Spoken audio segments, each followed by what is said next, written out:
so many of us are aimless. Yeah. It's like we're like, why do I feel aimless? People ask me that all the time. Like, man, I feel so aimless. Yeah, I don't know what to do. Well, you know? okay, so two things happen when you're aimless.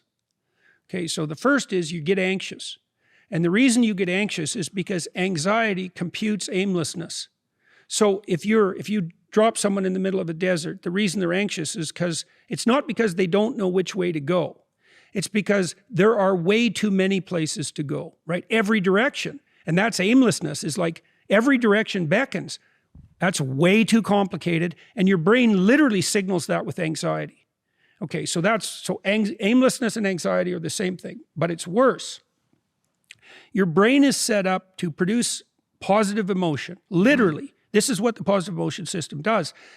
It computes decrease between you and a goal.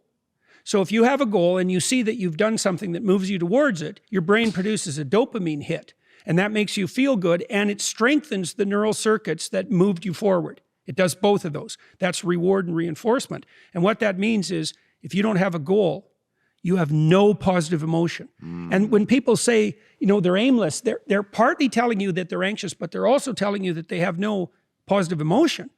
So then you say, well, what sort of goal should you have? Because that's the next question, right? And the answer to that is, well, ask yourself.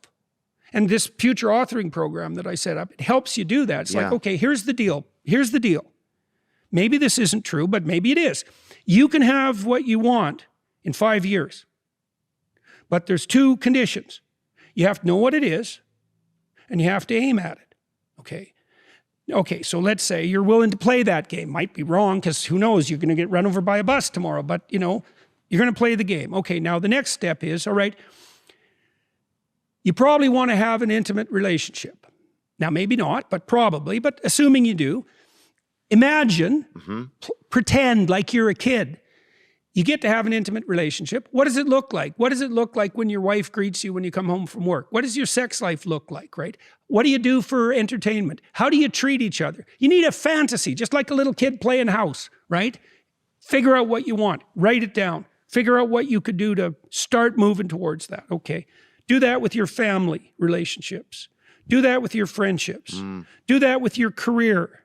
Do that with your education. Think about your misuse of alcohol and drugs and other things that might drag you down. If you want to drink, it's like, you want to be a bumbling Barney Gumble idiot? Like, you want to drink? Okay, what do you mean by that exactly? How often? How much is too much? How are you going to constrain that, and why? Develop a vision. And you have to do that in dialogue with yourself, right? It's like, if I could have what I wanted, what would satisfy me? And you might think, well, I could never get that. And I could say, well, maybe not, but I'll tell you one thing, man. You can move towards it. And I know that everyone who knows the underlying neuroscience knows this.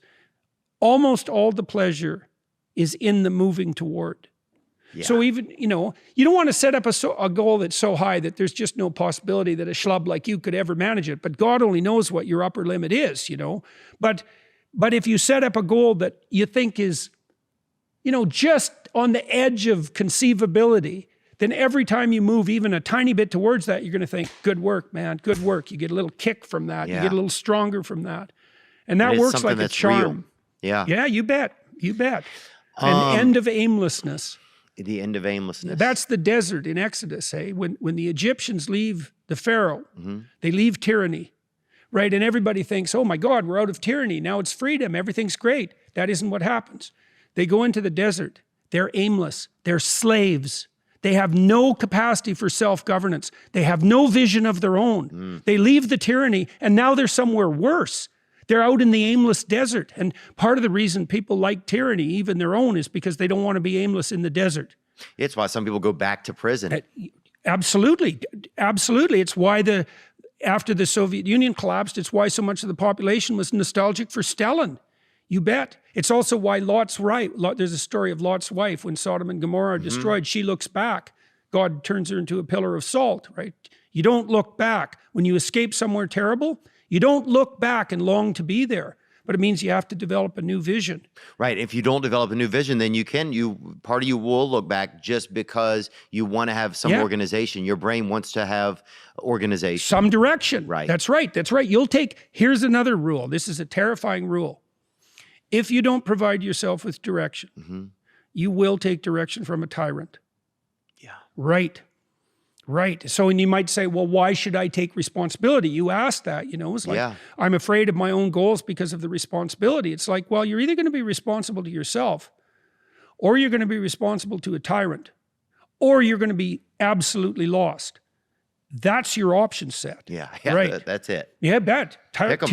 Pick one: tyranny, slavery, or something approximating visionary self-determination.